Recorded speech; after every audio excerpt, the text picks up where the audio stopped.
Labdien, skatītāji! Šodien turpinām mūsu raidījumu ciklu ar izglītību uz tu. Un otrā raidījuma tēma – jaunieši. Šodien LRA studijā viesi ir Alma Brinkmane, Ādažu vidusskolas direktora vietniece, un Aivars Bačkurs, Dagdas jaunatnes lietu speciālists. Jaunieši šobrīd ir tēma, es teiktu, viena no aktuālākām tēmām – jaunietis patriots, jaunietis ekonomikas studētājs, jaunietis students. Kā jūs raksturotu? Kas jūsuprāt ir tas jaunietis, Alma? Manuprāt, jaunietis ir mūsu tāds kā valsts pamatelements, jo bez jauniešiem, bez viņu aktivitātes, bez viņu līdzdalības, bez viņu iesaistes, bez viņu tās enerģijas mūsu valstī nav nākotnes. Un šobrīd mēs esam kritiski svarīgā punktā, kad mums ir jāizšķirās, vai nu mēs ieguldam jauniešos un turpinam Latviju, vai mēs par viņiem aizmirstam un dabīgi beidzam šo visu. Jā, es pilnīgi piekritīšu Almai. Jaunieši ir tā mūsdienu Latvijas enerģija, kurā mums ir jāiegulda, un kuri nemitīgi arī mūs turpinās vest uz priekšu. Cik daudz mēs ieguldīsim viņos šodien, tāda mums arī būs nākotnē. Bet jautājums jaunieši, jūs sakat, cik mēs viņos ieguldām, vai šobrīd jaunietis ir tāds kā pensionārs, kuru visu laiku jāstumda, jo es esmu dzirdējis, ka ja pensionāram ir karognesējs, tad viņam tas klubiņš dzīvo, bet savukārt, ja jauniešiem, vai arī nevajadzētu tādu riktīgu karognesēju? Viennozīmīgi, es domāju, ka arī tas ir tas galvenais uzdevums gan jaunatnes lietu speciālistiem, gan jaunatnes darbiniekiem novados konstatēt tos jauniešu līderus, kas ap sevi pulcēs pārējo jaunatni un vedīs to enerģiju taisni labā virzienā. Jā, un šobrīd Saeimā kā galvenā aktualitāte ir grozījumi jaunatnes likumā, un pirms kāda laika Saeimas izglītības, kultūras un zinātnes komisija apstiprināja otrajā lasījumā šos grozījumus.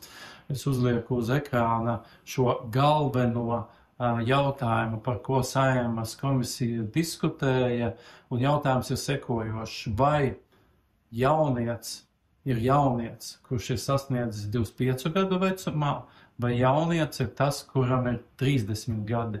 Un šeit ir jautājums jums abiem, kā jums šķiet, kas tad ir jaunietis, 25 gados vai 30 gados? Man liekas, ka mēs par mazu runājam par to, kā tad mēs nonācām līdz tam, kāpēc ir 13, 25, tad, kad likumu vispār rakstīja, jo tur ir ļoti daudz aspektu. Un ļoti daudz aspektu ir arī mūsu vēsturiskie un to, kā vispār jaunies Latvijā attīstās, ko viņš dara, kādas ir tās viņa vecuma posma īpatnības. Un šobrīd mēs pasakam, mēs tā apmēram, 30 būs tās. Vai mēs esam tiešām pētījuši, ka tas jaunietis, ka šobrīd viņš tiešām ir tāds jaunietis līdz tiem 30, ka tie 5 gadi ir tas, ka viņš tāds vēl nav, kļuvis par pieaugušo. Jo mēs, arī jaunas politikā bieži runā par diviem terminiem. Ir jaunietis un tad ir tas jaunais pieaugušais, kas parasti ir 25, 30 bija tas jaunais pieaugušais. Ka mēs jau vairs neesam jaunietis, kad mēs vēl varam atļauties darīt, tās lietas, ko dara jaunieši. Bet mēs jau esam jaunie pieaugušie, mēs esam nodokļu maksātāji, mēs veidojam ģimenes, mēs esam pamats jau darba ņēmēji vai darba devēji, un mēs vairs neesam jaunieši, kas var mazliet atļauties tādu brīvāku, tādu augšanas posmu. Aivar, no Latvijas jaunatnes domas, kas iesniedz arī tādu priekšlikumu vai padomes, bija arguments, ka šobrīd jaunietis vairs nav 25 gados, bet 30, jo kā rāda statistika, ka jaunieši arī ģimenes dibināšana, bērnu dzimšana ir tikai pēc 30. Tad pretēji jaunai, tas jaunais jaunietis 25, 9, 30, šobrīd viņš biškiņi ir pārgājis uz 33, 5. Kā tev šķiet? Vai tas ir tikai šis aspekts, vai ir arī kādi citi aspekti, kas var būt, teiksim, tev kā jaunatnes lietu speciālistam, Dagdā, tu strādā ar jauniešiem, kā ir, vai tas jaunietis ir tiešām līdz 25 gadiem pie jums, vai viņš arī 3-5 ir pie jums? Mums Latgalē ir burvīga paraža veselā mēsā, vesels gars, tāpēc nav svarīgi, cik ir gadi jūties jauns, tātad esi jaunietis. Bet, jā, runājot par tiešām svarīgām lietām, kas ir rakstītas likumā uz doto brīdi, es pieņemu, ka tie 30 gadi ir uzrakstīti tikai tāpēc, lai pieskaņotos visām Eiropas programmām un rastu to kopsaucēju ar Eiropas Savienību un Eiropas Savienības struktūra fondu finansējumiem, kas ir vērsti uz jauniešu attīstību, gan nodarbinātības jautājumos, gan brīvā laika pavadīšanas un iniciatīvu jautājumos. Bet kā ir pie mums uz vietas, es teiktu sekojoši. Mēs redzam novados, kas ir tuvāk pierobežai, vismaz, kur man ir pieredze, kad mums ir tas jaunietis līdz 18 gadiem, tad viņš kaut kur pazūd, un kaut kur pazūd ir Latvijas universitātēs, viņš ir dodas uz valsts pilsētām studēt, un pēc tam, kad viņš atgriežas atpakaļ novadā, viņš jau ir visbiežāk pēc tiem 25 gadiem. Un vai tiešām mēs, kā jauniešu centrs un institūcijas, nedrīkstam viņam vairāk palīdzēt, jo tās programmas ir līdz 25 gadi. Jā, tāpēc es arī redzu to pozitīvo pievienoto vērtību mums kā novadā, jaunietis atgriežoties pēc maģistra studijām, 25, 26 gados ir spējīgs piesaistīt finansējumu gan no pašvaldības, kā piemēram jauniešu uzņēmējdarbības iniciatīvu projektu konkursos, gan arī no Eiropas Savienības fondiem piesaistīt finansējumu kā jaunietis. Arī es uz to brīdi esmu 27 gadus vecs, jau Latvijas iedzīvotājs, jā, kā pieaugušs vīrietis. Ja šāds likums stāsies spēkā 3. lasījumā, es pieņemu, ka man būs tas gods vēl 3 gadus nesāt jauniešu statusu. Bet tad sanāk jautājums ir sekojošs, vai tas, ko es to dzirdu, ka jaunietis pie jums ir līdz 18 gadiem, un pēc tam viņš aiziet studēt, viņš atgriežas, iespējams pēc bakalaura, pēc maģistra, un viņš atgriežas 24, 25 gados. Un tad ir jautājums, vai tas, ka ja mēs šajā jaunatnes likumā nostiprinām statusu 30, tas būs tā kā impulss arī strādāt ar viņiem un atgriezties viņam atpakaļ, piemēram, no Rīgas, no Daugavpils, no Rēzeknes uz Krāslavu. Jā, tas būs impulss, manuprāt, viennozīmīgi, un papildus tam parādot, kad mēs ar to jaunieti varam strādāt arī 26, 27 un 30 gados, mēs arī varam parādīt viņam to, ka viņam ir nākotne tai novadā, un tādā veidā mazināt arī to jauniešu izbraukšanas statistisko rādītāju. Ok, Alma, ir sanācis ar tevi strādāt Pierīgā. Kā tev šķiet, vai tas bija galva? Es nezinu, Pierīgā, man liekas, visi jaunieši bija aktīvi. Viņus, protams, vajadzēja dīdīt un stumdīt, lai viņi parādās. Mums bija paveicies, piemēram, Mičkalē ar karognesēju, kurš viņus savācā ap sevi šobrīd tādažos. Vai vispār tādā Pierīgā ir svarīgi, vai tu esi jaunietis 25 vai 30 gadi? Man liekas, ka Pierīgā kaut kādā ziņā mēs redzam to pašu, ko Aivars saka. Arī tas jaunietis viņš aiziet prom studēt. Viņš fiziski neaiziet. Viņš lielākoties paliek deklarēts vai dzīvo Pierīgā, bet viņa domas, viņa darbības, viņa ikdiena ir augstskolā Rīgā visticamākais. Un tad viņš atgriežas atpakaļ jau, es jau teiktu, tuvu pie tiem 30, bet tad jau tā ir jaunā ģimene.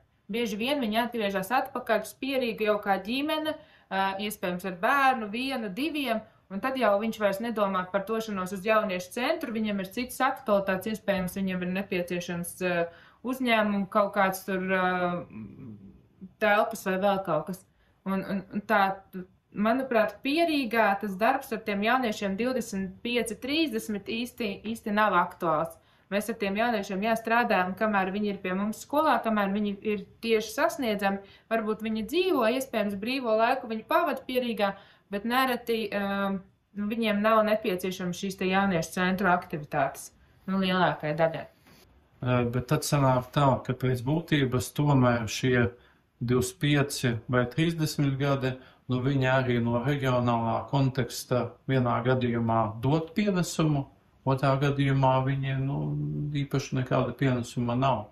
Nu, tas, ko es jau no tevis sadzirdēju, kas bija arī arguments Saeimas komisijas sēdē, ka tā ir reālā situācija, Eiropas programmas domātas līdz 30 gadiem, tad salāgojam arī pēc būtības ar Latvijas likumdošanu, ar pašvaldību, lai pašvaldības legāli var izmantot arī šo Eiropas Savienības līdzekļus. Pat jau var izmantot, tas jau neliedz, šobrīd esošos regulējumus neliedz viņus izmantot. Tas neietekmē, tāpat jau Eiropas programma ir arī no 15 gadiem, mēs uz to neskatāmies nemaz 13.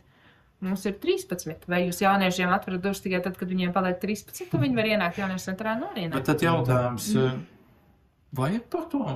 Mežšķēpus Zemes saka, ka ministrija saka, ka tas mums sagādās problēmas, mums uzreiz būs jāsalāgo daži citi likumi, pašvaldībām būs finansējums jāpiešķir. Nobalsojām, bet joprojām šobrīd ir baigā diskusija, ka varbūt 3. lasījumā vajag mainīt atpakaļ.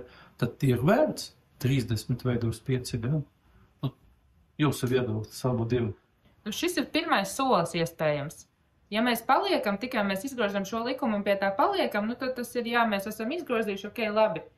Bet, ja tam sekojušas darbības, pašvaldībām tāpat finansējums ir nepienākās. Šobrīd tāpat viss ir konkursu kārtībā. Tad kāda atšķirība 25 vai 30 pa lielam, tas nemainās. Un tad mēs arī, mēs neskatāmies uz tiem 13, varbūt tur var likt 10, Igaunijā ir no 6, tad kā? Ja tas ir kā pirmais solis, jā, mēs turpinām, bet šobrīd es to attīstību neredzu, es redzu tikai 13 līdz 30, mēs it kā salaugojam divus papīrus. Tas nozīmē, ka nav būtiskas nozīmes. Tu saki, ka tas dos pienesumu, Alma saka, ka nav īsti, bet tas nozīmē, ka nav ne labi, ne slikti. Varbūt kaut kas mainīsies, bet varbūt arī nemainīsies. Jā, pašvaldības kontekstā tas dos lieku akīti it kā pavilkt to jaunieti, bet tas nenozīmē, ka mēs kā biedrības vietējās, kuras strādā ar jauniešiem, kā jaunas lietas speciālisti un jaunatnes darbinieki to nedarām tik un tā. Jā, mēs arī pie 33-gadīga vīrieša, sievietes arī nāksim ar dažādām iespējām, ko piedāvā Eiropas struktūra fondi, lai tik tie dabū savu starta kapitālu. Lai dabūtu to starta kapitālu, lai viņi tomēr paliek dzīvot pie mums arī novadā, jā, jo tā pierobeža ir jāstiprina, un viņi ir tik stipra, cik mums ir iedzīvotāji. Un diezgan veiksmīgi mēs esam pārgājuši pie otrā tematiskā bloka pašvaldības. Tātad pašvaldības 23. gadā tika mainīts likums par pašvaldībām, kurā arī tika uzticēta pašvaldībām autonomā funkcija, darbs ar jaunatni. Tika uzticēts gan jaunatnes speciālistu nodrošināšana, gan konsultatīvo padomju, gan vēl dažādi mehānismi. Bet te ir jautājums par to, vai šie likuma grozījumi pašvaldībām ir devuši kādu labumu tieši jauniešu darbam reģionos. Es varu nokomentēt, kāpēc šis tika, jo mēs sākām šo virzīt ar to domu, ka pašvaldībām bieži vien speciālistiem ir tā problēma, tikko kā mainās pašvaldībās jauna doma, jauna vadība, tad atkal tev jāiet skaidrot, kāpēc mums vajag ar tiem jauniešiem strādāt, atkal sev jāpierāda katrus 4 gadus no jauna, un tas ir palicis apnicīgi un arī lieki, un darbs tiek tērēts, un bieži vien tas finansējums augšā lejā arī kāp. Un tad šis vismaz sniedz to iespēju pateikt, ka tā ir funkcija, mums tas ir jāveic, likums to pasaka. Jo skaidrs, ka pašvaldību likums ir daudz stiprāks kā jaunatnes likums, kuru bieži vien pašvaldības neņem vērā. Vai tas, ka tur ir tie punkti noteikti, es domāju, ka neko nemaina, jo ir cik pašvaldība tik veidu, kā šo darbu ar jaunatni īstenot, kas arī visticamākais ir pareizi, jo mēs varam uzlikt vienu veidu, kā īstenot darbu ar jaunatni Ādažos un vienu kā Krāslavā, diez vai tas ir vajadzīgs, arī domāju, ka nē. Jā, tiešām tie scenāriji pašvaldībās ir anormāli daudz, kādā veidā tiek organizēts darbs ar jaunatni. Viennozīmīgi varu pateikt vienu. Ir ļoti labi, ka tas ir ierakstīts pašvaldību likumā, atbildot uz jautājumu, kāpēc. Pirmais, tajās vietās un tajās novados, tajās pilsētās, kur ir bijis jau pirms tam jaunatnes darbs un pašvaldības ir redzējušas lietderīgu pienesumu no tā, šis punkts palīdz saglabāt to jaunatnes darbu, un vietās, kur līdz šim tas netika veikts, šis likuma punkts palīdz kā minimums sāk domāt tajā virzienā, kādā veidā to iesākt. Tas nozīmē, ka kaut kādā veidā visā Latvijā, kaut kur vairāk, kaut kur mazāk, bet uz doto brīdi notiek darbs ar jaunatni. Un tas, manuprāt, ir pozitīvi salīdzinājumā ar šo pašu laika periodu 10-15 gadus. Jā, ok, es jums piekrītu, ka tas palīdz pašvaldībām, bet kā tas palīdz pašvaldībām iegūt finansējumu tajā visā? Jo par to arī gāja ļoti daudz diskusijas. Mēs ieliekam pašvaldībām autonomo funkciju, politiski ieliekam, bet tos mehānismus mēs sakam, jūs uz projektiem strādājat, gan jau jūs kaut kā šo funkciju īstenosiet. Līdz ar to mēs varam visu kaut ko uzrakstīt likumā, bet jautājums finansējums. Tas ir stāsts par tiem pašiem 25 līdz 30 gadi. Kur tas finansējums. Man ir idejas, kur to finansējumu dabūt, bet ne man vairs teikšanas. Bet drīzāk par to, ka jā, tas ir, un tās arī bija tās bažas, kad šo virzīja pašvaldību likumā šo grozījumu, jo šobrīd pašvaldībai ir jāparedz finansējums pašām. Un te arī atkal tas, kas ir tas finansējums, un katra pašvaldība nosaka katrai, cik tad tas ir prioritāri, vai tie ir mazliet, vai tas ir viens darbinieks, kuram mēs maksājam algu, vai tas ir jauniešu centrs, ko mēs uzturam, vai tie ir vairāk jauniešu centri, vairāk darbinieki. Un katra pašvaldība nosaka savu. Mums nav šobrīd bija, manuprāt, Kariņa pirmajā valdībā bija valdības deklarācija ierakstīts 5 eiro katram jaunietim. Tāds plāns bija, viņš neīstenojās, bet šobrīd arī nav noteikts, ka pašvaldībā ir jātērē uz katru jaunieti tur kaut kāds 1 vai 2 vai cik eiro. Tā kā, šobrīd, katrs dara tā kā var, cik tā rocība atļauj un cik tā prioritāte, ka tas arī ir, vai ne? Jā, arī vienā no tagad tēmu par tiem kvalitatīviem rezultātiem. Šobrīd Izglītības zinātnes ministrija bija veikusi darba ar jaunatnes sistēmas novērtējumu katrā pašvaldībā. Nezinu, es doto brīdi ir pieejami kaut kāda rezultāta vai nav, bet tur viens no jautājumiem bija, vai jums saskan, ka viens jaunatnes darbinieks ir pret 200 jauniešiem pagastā, respektīvi, nevis pagastā, bet novadā. Respektīvi, ja mēs skatāmies, ka Kraslavas novadā ir pāri 2000 jauniešu, mums ir jābūt 10 jaunatnes darbinieki. Tiešām, 200. Jā. Tad tu dabū tos 2 punktus no 0, 1 un 2, tur bija tāda gradācija. Ja tev ir 1 pret 500 jauniešiem, tad dabū to 1 punktu, ja tev ir 1 pret 1000 un vairāk jauniešiem, tad ir kā tev ir 0 jāliek. Jā, tad ir 0. Un vai visās pašvaldībās tā saskan, kaut kur ir labāk, kaut kur ir švakāk. Jā, ja mēs skatāmies Rīgas kontekstu, tur jābūt pāri 1000 jaunatnes darbinieku ar tādu. Tad tiešām tur ļoti daudz tie. Bet vai tā var pateikt? Tas ir tas, ko vai var pateikt, ka mums Rīgā ir viens darbinieks uz 200 ir tikpat vajadzīgs, cik viens darbinieks 200 jauniešiem Kraslavas novadā. Es domāju, ka nē, ka to nevar tā pateikt. Jā, un tā atkal pilnīgi jāpiekrīt Almai par to, ka tas ir finansējuma apjoms, cik pašvaldība redz kā prioritāte priekš sevis. Un tieši tamdēļ arī ir tas iepriekš manis minētais, kāpēc katrā novadā tik ļoti atšķirās iespējams tā sistēma darbā ar jaunatni, jo katrai pašvaldībai ir savs finansējums apakšā.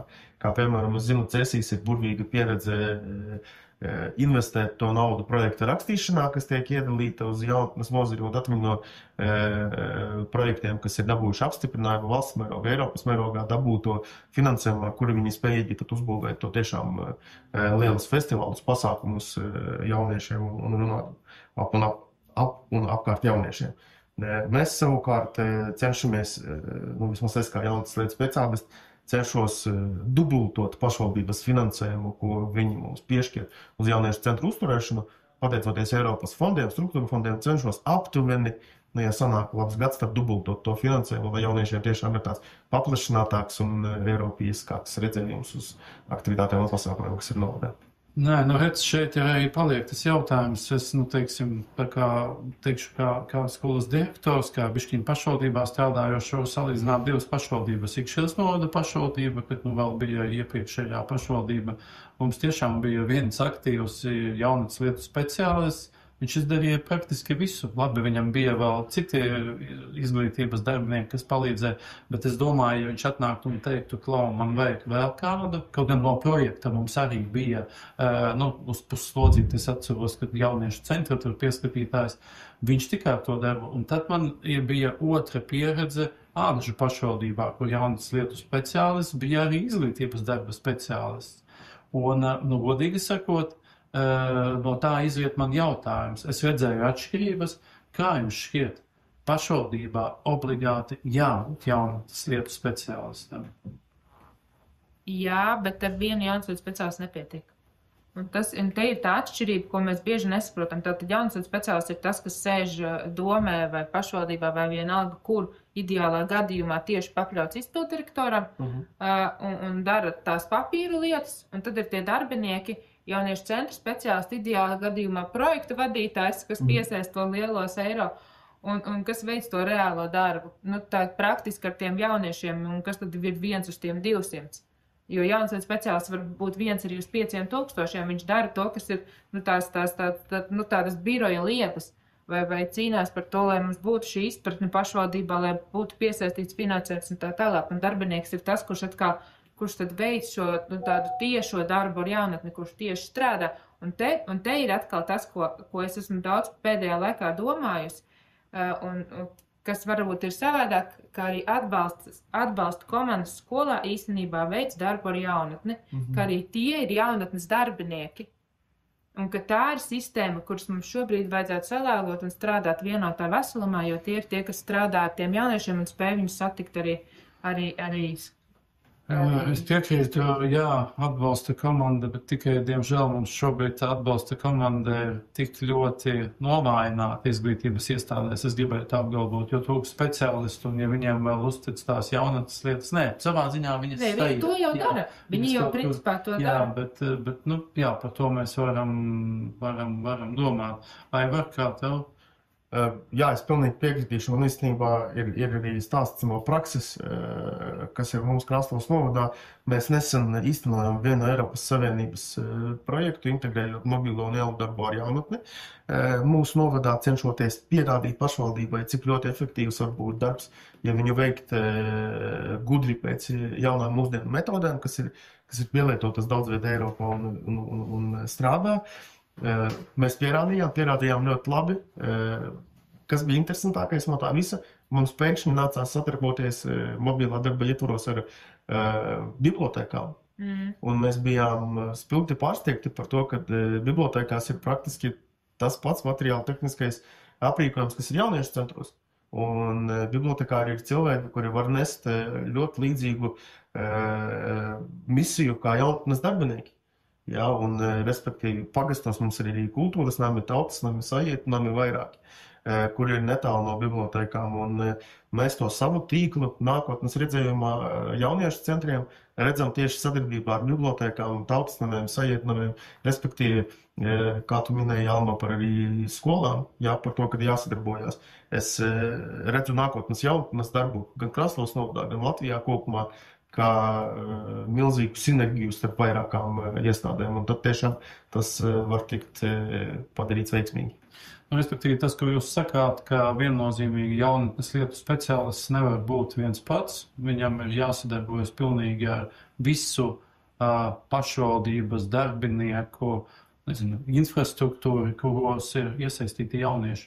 Bibliotēkas, pēc skolas, kas pēc būtības ir visas. Jā, un līdz ar to. Labi, paldies par šo, un mēs tā kā pārējām uz to trešo bloku, kas tiešām ir saistīts ar jauniešiem, bet kurš varbūt nav tādā pozitīvā gaisotnē Latvijā no 15 līdz 29 gadiem. Kopumā ir aptuveni 280,000 jaunieši, bet ir viena netik pozitīva īpašība, ka aptuveni 28,000 no šiem jauniešiem nestrādā. Tas sadalījums ir tāds, ka 17,000 no 15 līdz 24 gadiem nestrādā un nemācās, un pārējie 11,000, gan līdz 12,000 ir no 15 līdz 29 gadiem. Un redzam, ka situācija, piemēram, ir atšķirīga starp pilsētām un laukiem. Pilsētās, protams, tie jaunieši ir vairāk, kas nestrādā un nemācās, bet savukārt lauku teritorijās viņi ir mazāk. Un šeit izriet tāds mazliet varbūt arī jautājums, kā tas ir varbūt, jo pilsētās, piemēram, ir lielākas iespējas, bet šie jaunieši nemācās un nestrādā. Savukārt laukos, iespēju nav tik daudz, bet viņi, vairāk tomēr, tā kā ir sistēmā, kaut ko dara, vai tā ir demogrāfija, vai jaunieši aizplūst, un tāpēc tas ir mazāk, kā ir nevar. Iespējams, laukos cilvēki saprot, ka bez izglītības arī daudz neko nemaz nesasniegs. Tas ir pirmais, kas man nāk, protams, prātā. Tāpēc izglītības iestādes ir tiešām tajā sistēmā ir praktiski visi jaunieši. Mēs tiešām reti saskaramies ar tiem cilvēkiem, kuriem neaiziet līdz vidējās izglītības iegūšanai. Pat ja gadījumā viņiem vispār izglītojošās skolās ir sarežģīti, viņi dodas uz tehnikumiem un speciālajām skolām un apgūst to izglītību tur. Tas nozīmē, ka, ja tu man tā saki, tad labvēlīgāka dzīve, lai jaunietis nepazustu no sistēmas, ir tieši laukos. Es teiktu, jā. Tas ir interesanti. Bet, kā tev šķiet, Pierīgā, vai tiešām Pierīgā, Rīgā, pilsētās, 20,000 jaunieši, vai tas ir pareizi, normāli, vai tas ir slinkums un sistēma? Tas ir gan. Redzi, man liekas, tur, kur tie jaunieši ir mazāk, tur arī tas viens darbinieks, tiem 200 jauniešiem, viņš var viņiem izsekot līdzi. Viņš spēja ieraudzīt katru jaunieti. Mēs nespējam Pierīgā, Rīgā, blīvi apdzīvotos reģionos, mēs šos jauniešus neredzam. Mēs nezinām, kas viņiem notiek. Viņš pabeidz 9. klasi, viņš aiziet, viņš aizver skolas durvis, kur viņš paliek. Tā paliek vecāka atbildība. Ja vecāki ir apzinīgi un spēj šo jaunieti kaut kur aizvirzīt, tad ir forši. Ja nē, ja viņš paliek mājās, apsēžas pie datora un tur paliek, tad tā ir vecāki. Tur tā sistēma, mēs kā darbinieki vai kā jaunas speciālisti viņu neredzam. Mēs viņu nespējam ieraudzīt. Man liekas, ka lauku reģionā tādā ziņā ir vieglāk, jo visi zina, ir tuvāk, un mēs tiešām redzam, tas jaunietis noiet no ceļa, mēs uzreiz viņu hops paņemam un rādam, tev iespēja tāda. Mēs pat ne Pierīgā, tur, kur ir daudz blīvi apdzīvots, mēs neredzam, kur tas jaunietis ir, kur viņš paliek, un bieži vien tajā jauniešu vecumposmā viņiem tā psiholoģija ir tāda, ka tas pārsātinājums ir tik daudz, tās iespējas ir tik daudz, no tevis gaida tas, tev ir jādara tas, ko es pats gribu, es nezinu. Man vieglāk ir apsēsties pie datora un sākt kaut ko spēlēt spēlīts. Es tā varbūt visparizēju šobrīd, bet tā doma ir tāda, un mēs tiešām viņus neredzam. Ja viņi paliek, ja viņi ir mājās, ja viņi nav, jo mēs redzam varbūt uz ielas klaiņojošos jauniešus, mēs redzam kaut kādus, bet bieži vien arī, kāpēc mēs neredzam nelabvēlīgās ģimenes, vardarbību un tāpēc, ka tas viss ir aiz aizslēgtām durvīm, tas pats ar jaunieti. Ja viņš paliek, ja viņš kaut kādā ziņā izkrīt no sistēmas, viņš iekrīt savā istabā, savā dīvainā, un tur viņš ir. Jā, tas nozīmē, ko tu saki, tas nozīmē, ka, īstenībā, protams, jaunieši pazūd no sistēmas, bet ir vairākas sadaļas. Viena daļa droši vien varbūt aizbrauc uz ārzemēm studēt, mēs nezinām. Viena daļa, lai kā to negribētos teikt, ir paliekā zona, darba tirgus, kur strādā, un tad viena daļa ir tādi, kas tiešām, varētu teikt, sociāli neaktīvā daļa, varbūt sociāli pat nelabvēlīgā daļa, kas iegimst tajā savā ģimenes dzīvē, kāda viņam ir pirms tam bijusi, un viņš tur paliek. Bet ko mēs ar to varam darīt? Mums ir digitālai darbinieki, ir tāda pasaulē praksa, ka mums ir darbinieki, kas sēž dažādās spēļu platformās, kas dažādās šajās platformās, kur jaunieši uzturās, un veido ar viņiem šo sociālo kontaktu. Ir speciāli cilvēki, kas sēž un, piemēram, čato ar jauniešiem, viņus kaut kā atrod un zina, tas ir vesels zināšana bāze, kas ir jāzina, kā tos jauniešus, tad attiecīgi viņiem sāk socializēties un viņi kaut kā aizniet. Latvijā, manuprāt, tas nav. Mēs saprotu, ka uz to iet kaut kādā ziņā, bet tas ir ļoti specifiski un tas ir kaut kas, ko var ieviest, bet ārzemēs tāda praksa ir. Bet tas ir šis, ko tu saki, man liekas, ir perfekts projekts jaunatnē. Perfekts Eiropas struktūra fonda projekts, jēdzīgs, kurš arī dotu kaut kādu pienesumu, ja tā laba ideja. Jā. Nu, ja pakomentēt tālāk, tad Alma jau īstenībā izstāstīja, kādā veidā mēs strādājam. Mums ir jaunietis, kurš izkrīt no sistēmas, pieņemsim šodien. Ja sociālais pedagogs, kurš ir piesaistīts visām 4 mūsu novada skolām, uzreiz to redz e-klasē un uzreiz sāk sarunāt to jaunieti. Kas notika, kāpēc, ar ģimeni sāk pārunas, kas notika, kāpēc. Un tad tur ir vairākas situācijas, kas tur notiek. Iespējams, tā ir reliģija, minoritātes, kaut kādas īpatnības, cilvēka pašam slikta labsajūta mācību iestādē. Un tad arī tas sociālais pedagogs meklē to labāko izēju. Reizēm viņa vēršas pie mums, kā pie jaunatnes darbiniekiem, reizēm pie mums, kā pie biedrības, lai mēs parādam jaunietim iespējams to otru medaļas pusi. Sadarbojas arī ar probācijas dienestiem, sociālo dienestu, lai tiešām tam jaunietim izrādītu visas iespējamos rezultātus, līdz kuriem viņš vēlas nonākt.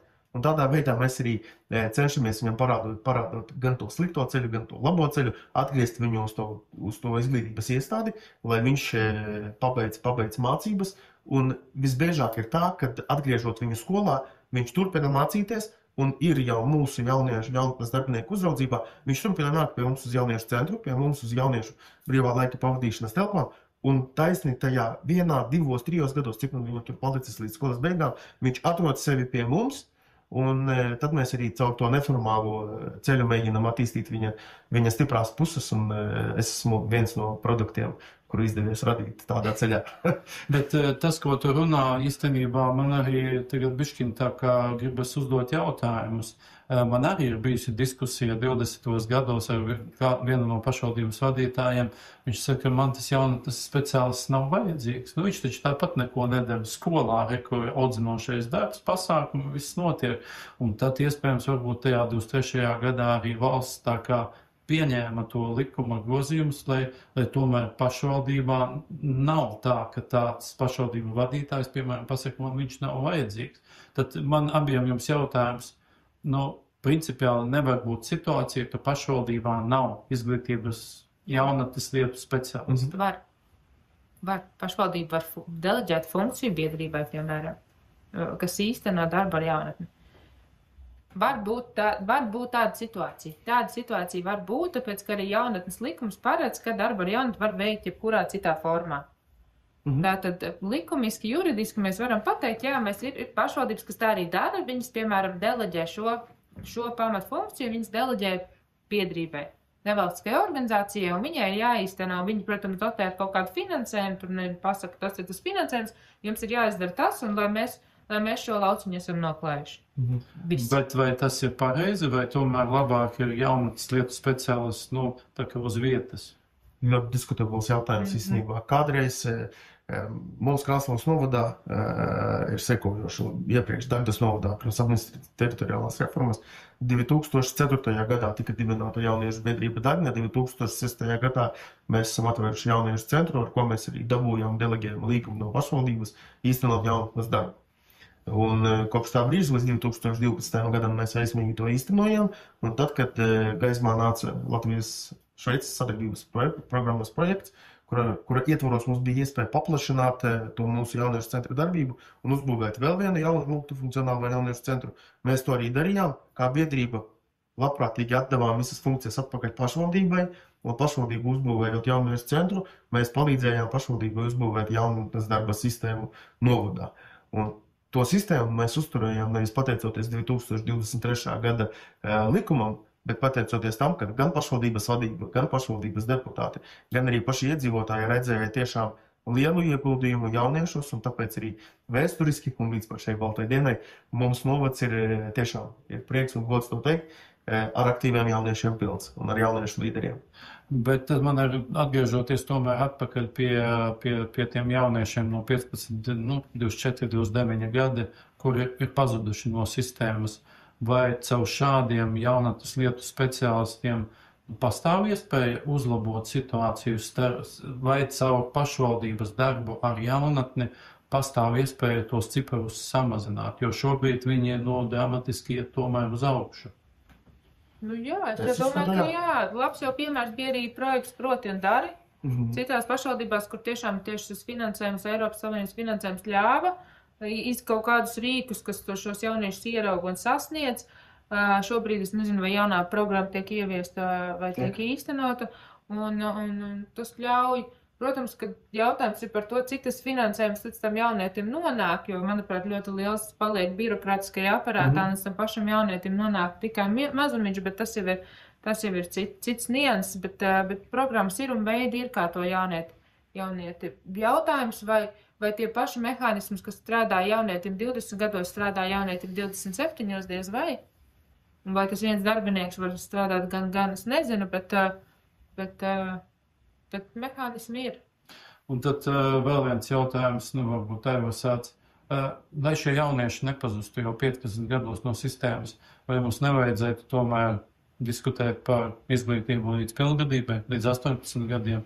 Ne obligāti vidējā izglītība, bet kaut gan pēc 9. klases 2 gados iegūst, obligāti speciālitāti, pavāra palīgs, mehānika palīgs vai kaut kas tāds. Vai tas arī neuzlabotu sistēmu? Jā, atsaukšu atmiņā uzreiz vakardienas sarunu, esmu gatavojos šai interviju. Šai sarunai porunāju arī ar vienu no jauniešiem, kurš ir izkritis 15 gados no šīs sistēmas, uz doto brīdi 22 gados cenšas atrast sevi darba tirgu, un viņiem ir ļoti sarežģīti. Un diskutējot ar viņu, viņš teica, ka viņam nāktu par labu, ja tā izglītība būtu obligātā un viņš iegūtu profesionālu izglītību. Tāpēc, jā.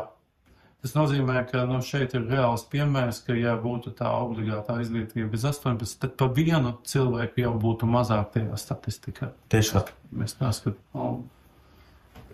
Jā, es domāju, ka iespējams, bet mums ir jāatka tā nīt statistika, viņa ir uz doto brīdi, tātad dotajā brīdī tu nemācies, nestrādā un neapgūst ārot. Iespējams, ja tu esi izmācījies, un tev ir, piemēram, šī āroda izglītība, bet tu tajā brīdī nestrādā, tad tu arī esi šajā nīt kategorijā. Tad jautājums, vai darba tirguma ar to izglītību, ko mēs spējam piedāvāt, pietiek.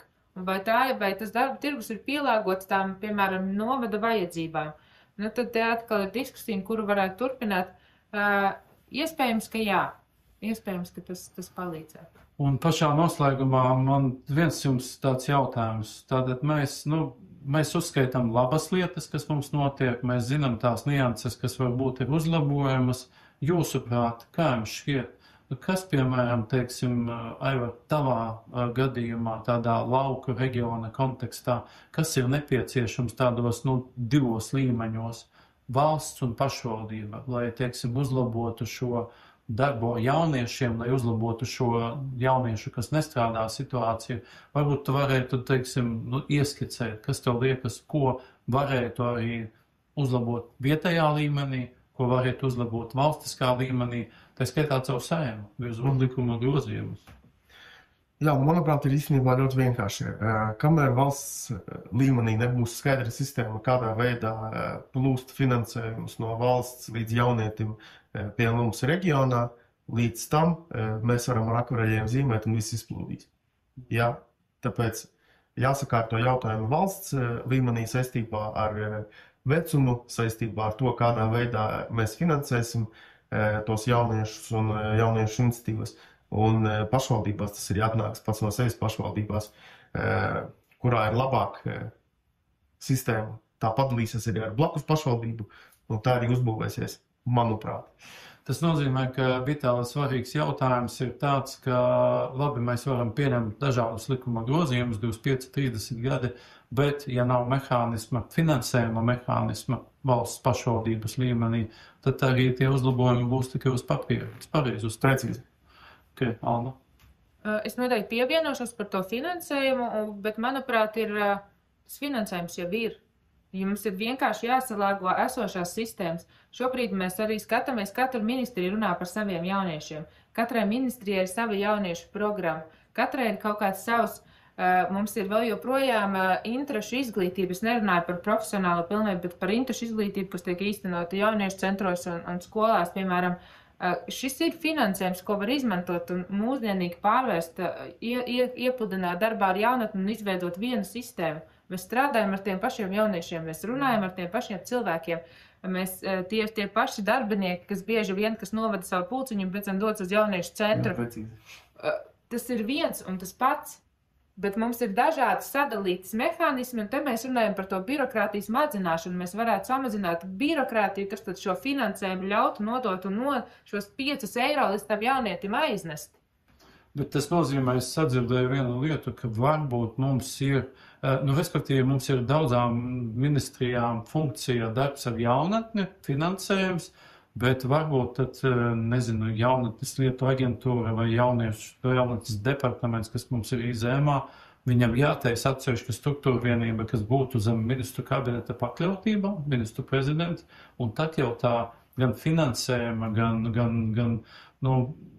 gan funkciju skaidrības starp visām ministrijām būtu delegēta, un viņa aizietu pat taisno no pašvaldībām. Uz pašvaldību. Gan jau, ja mēs runājam par to, ka labākais scenārijs pašvaldības līmenī ir jaunatnes lietu speciālists pakļaujas izpildu direktoram, būtu labi, ja jaunas departaments pakļautos pataisno ministru prezidentu. Bija Straujumē, bija padomniece jaunatnes jautājumos, bet tas bija tāds, manuprāt, vairāk tāds ķeksīšu variants, bet jā, iespējams, bet mēs šobrīd arī runājam, cik tas ir horizontāli. Tā jaunas politika, viņa ir visur, viņa ir visās pašvaldības iestādēs, visās ministrijās, tie jaunieši visur ir. Un katram ir kaut kas savs. Mēs saliekam kopā, mēs atrodam to mehānismu, mums nav jāzīmē ne jauni eiro, ne jāmeklē jauni cilvēki, mums viss jau ir. Mums tikai ir jāpasaka, ka tas tiešām mums ir patiesi svarīgi. Un tad beidzamais jautājums jums abiem diviem. Man, kā Saeimas deputātam, es gribētu dzirdēt jūsu novēlējumu, kas man būtu jāizdara tāds, lai jauniešiem, dzīve, sadzīve kļūtu labāk. Es domāju, ka jāsadzird paši jaunieši. Ir jāveido arī Saeimai, jāveido mehānismi, kā ikdienā ar jauniešiem sarunāties. Mums ir jauniešu saima, kas ir forši, bet tā ir reiz gadā, tā ir viena diena. Mēs spējam jauniešu sadzirdēt, mums pašvaldībā šobrīd līdz budžets ir šāds iespējas, jauniešiem ir jauniešu domas, varbūt arī Saeimai ir kaut kāds mehānisms, kā ikdienā ar šiem jauniešiem runāt tieši ar jauniešiem, ne ar viņu pārstāvniecībām, piemēram, Latvijas jaunas padomu, bet tiešām kaut kā vairāk iesaistīt jauniešus, doties savās brīvajā laikā ar jauniešiem satikties, ieraudzīt viņus, un tad jau viņi paši pateiks priekšā, kas ir jādara. Jā, es pilnīgi piekritīšu. Jauniešu saima ir burvīgs scenārijs, kurā jau uz doto brīdi iet vairāki saimas deputāti. Protams, ēnu diena arī kolosāli redzēt par to, ka jaunieši piesakās ļoti aktīvi pie deputātiem un iegūst tiešām vērtīgas zināšanas. Jūs arī noteikti, kad runājat tajā brīdī un iegūstat svarīgas atziņas. Noteikti, kad vienkārši vairāk komunicēt ar jauniešiem, ko es pieņemu jūs tik un tā darāt pietiekoši bieži. Tāpēc turpināt iesākt to darbu ar augsti paceltu godam seju, turpināt darīt to, ko jūs darat. Labi, es teikšu tiešām paldies Almai, kas deva savu redzējumu varbūt tādā Rīgas kontekstā un savukārt Aivaram, kurš tādu realitāti no reģioniem atnesa. Cerēsim, ka lietas uzlabosies, ka sakārtosim finansējumu, ka sakārtosim funkciju, atbildības starp ministrijām, un ka tiešām mēs ideiski strādāsim pie tā, ka jaunieci ir tas, kas īstenībā būs mūsu nākotnes valsts vadītājs. Paldies, Alma! Paldies, Aiva! Tiksimies iespējams kādos citos raidījumos. Paldies, skatītāji! Tiekamies pēc kāda laika citos raidījumos.